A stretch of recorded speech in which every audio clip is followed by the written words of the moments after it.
Hi. So in this final part, we're going to look into heuristics, or as they often called, primal heuristics. So primal heuristics, they basically they're mostly focused on trying to either finding good solutions, but without any sort of proof of optimality. And they typically have two different purposes.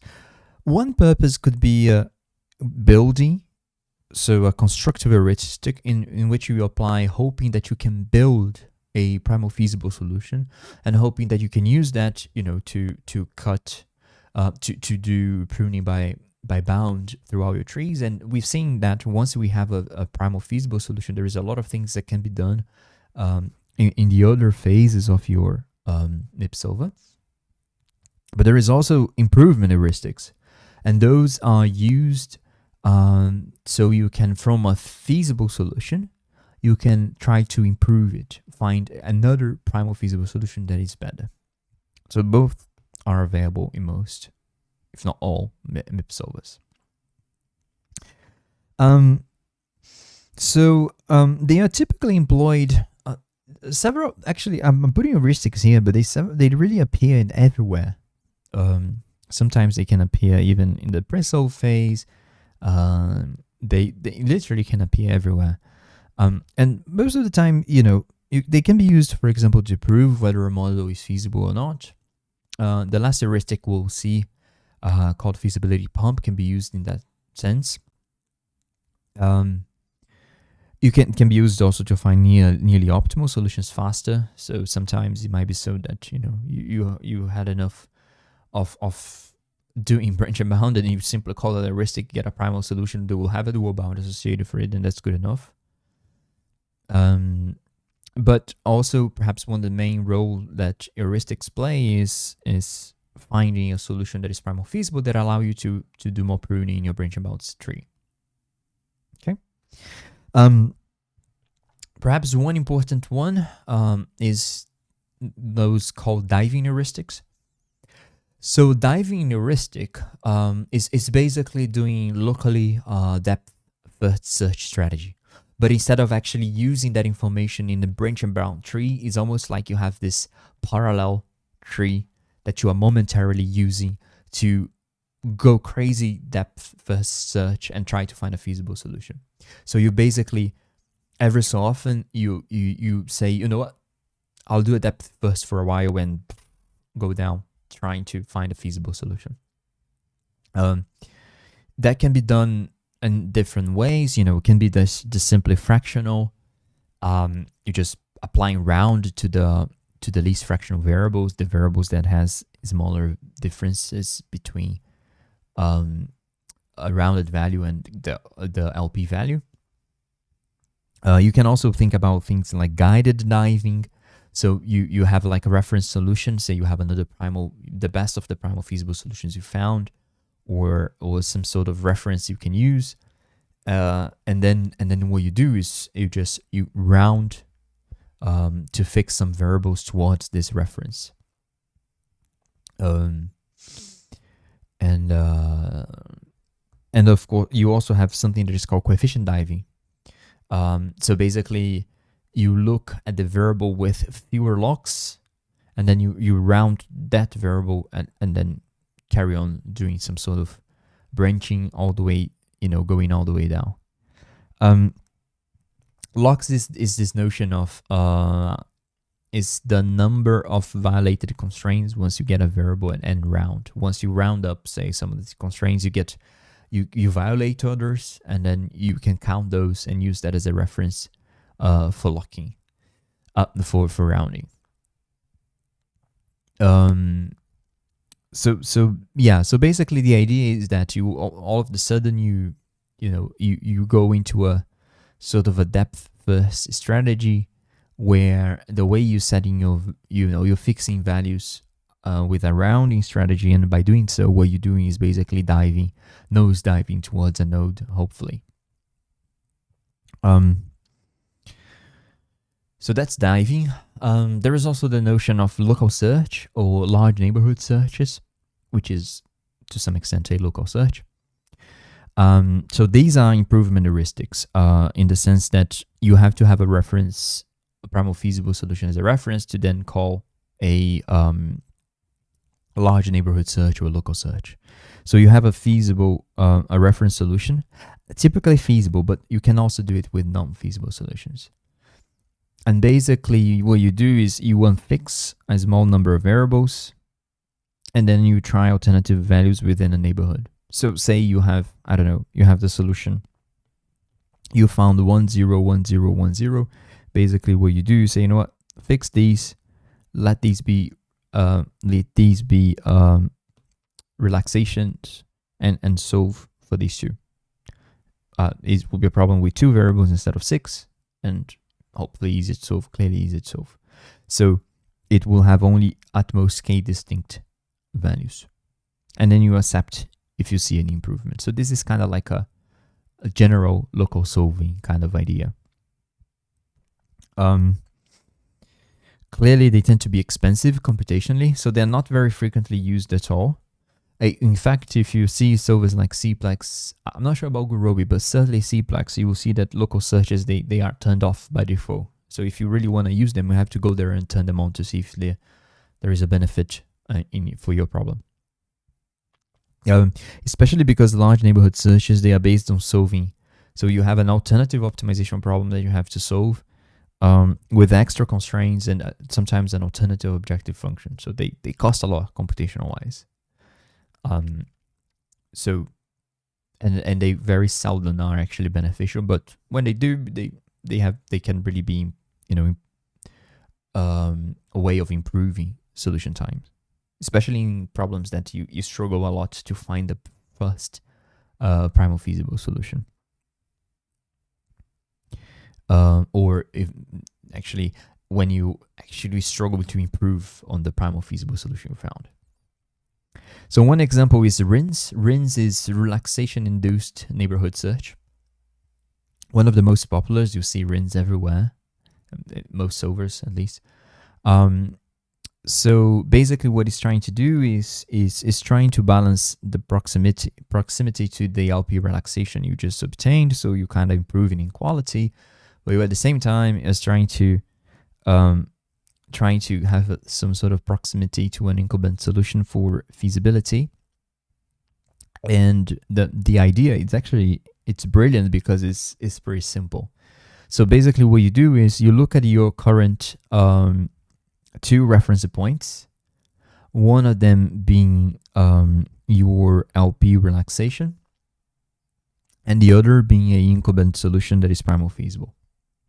And basically what you do is that you look at these solutions, and wherever they match, wherever these 2 things match, you fix the value to that variable. So for whatever component for which the components are the same, so basically components of the LP relaxation that are integer, you're basically fixing it to that value of the incumbent. And that means that everything else, it's solved as an MIP. So this is obviously only done if the MIP is small enough to justify being solved. Otherwise, of course, you don't want to do that. All right. So that's RINS. A similar one is RENS with an E instead, a bit more modern. So it's the notion of, instead of induced, is the relaxation enforced neighborhood search. So basically what you do is you consider one reference point, which is your LP relaxation solution. And then what you do is you fix everything that is integral, just like we done before. But for the other variables that are not integral, what you do is you impose bounds on the fractional components. So you say that the components can only be between its lower bound and its upper bound. And once you get that, then what you do is you're solving a resulting MIP. So that that kind of gives you a similar setting to what rinse gives you, but notice that here we don't have a primal solution as a reference. So it's actually a constructive heuristic. So you, from the LP, you fix those components that are integer and solve a reduced MIP on those components that haven't been decided with bounds around whatever value we landed. And that gives you a MIP to be solved. All right. And that can be used to build a solution. So that's rinse. Local branching, a bit more widely available, is basically a local search heuristic. So basically what you do is that you induce a neighborhood using an L1 norm. So you actually changing the objective function of the subproblem, the auxiliary problem you use to construct your solution. And what you do is that this neighborhood, the size of the neighborhood is controlled by this divergence parameter, theta. And then in this diversity parameter, or divergence parameter, is defined using Hamming distance. So it's Hamming distance. You can think of it if you think about two binary variables with multiple components, the number of differences. Very simply put, of course. So we use as a reference one primal feasible solution,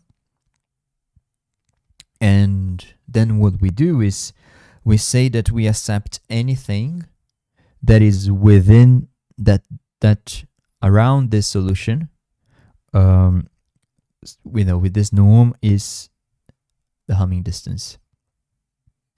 So this constraint is imposing a neighborhood, in a sense that you say you can allow only that number of components to be different.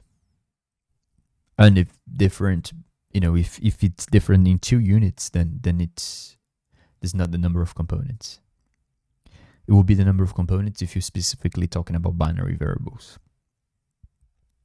And you add this constraint, and then you resolve the MIP and see if you can find a solution in the neighborhood that is also integer and has better value, perhaps. So once you found a primal feasible solution, you quickly look in the neighborhood to see if you can find another that is better.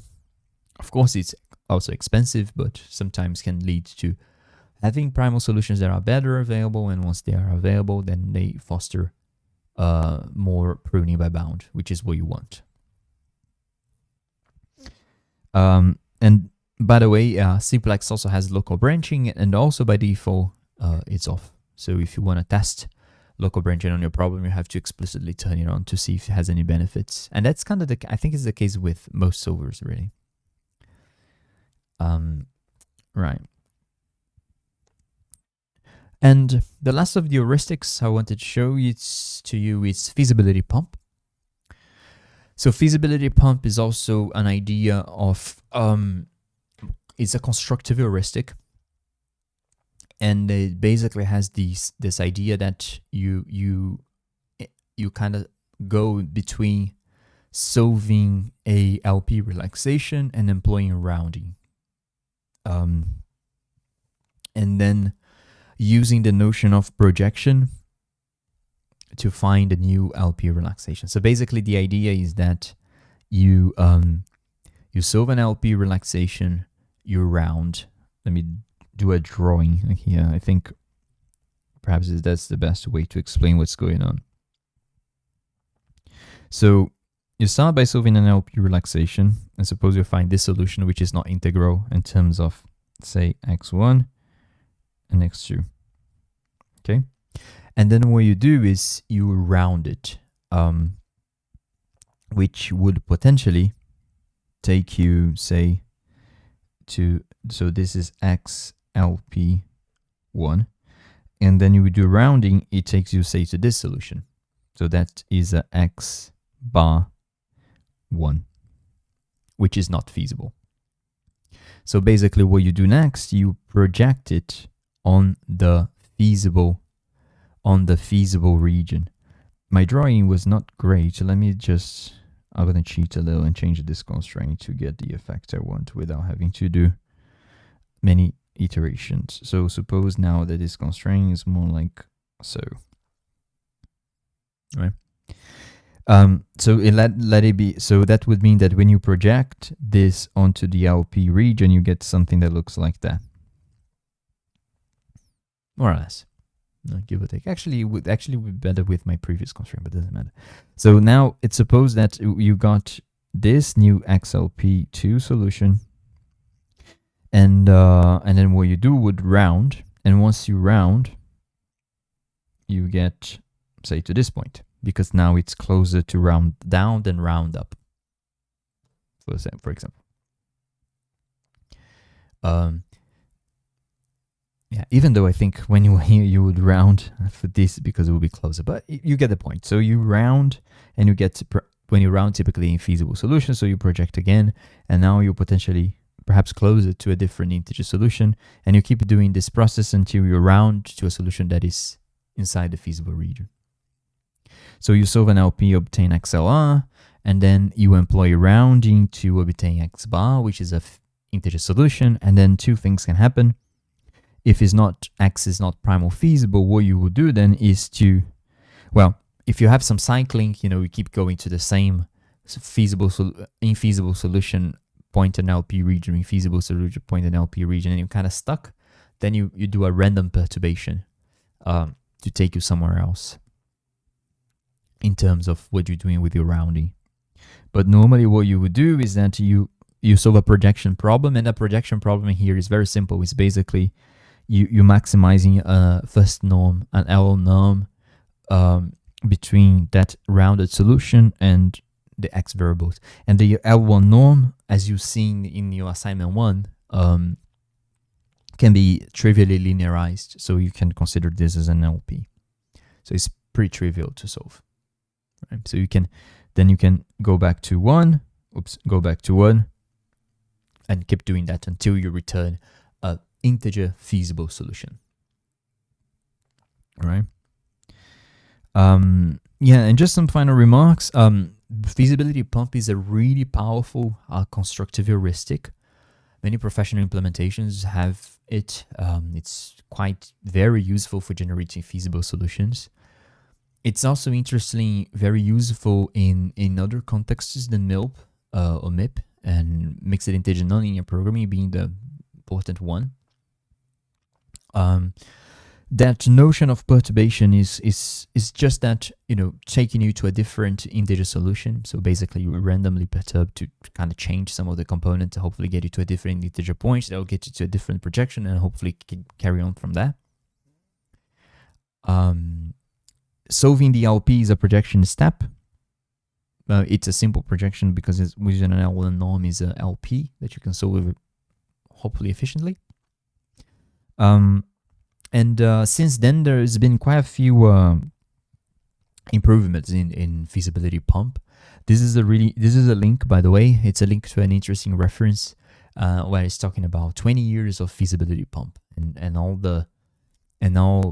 some of the main improvements that have been available since then.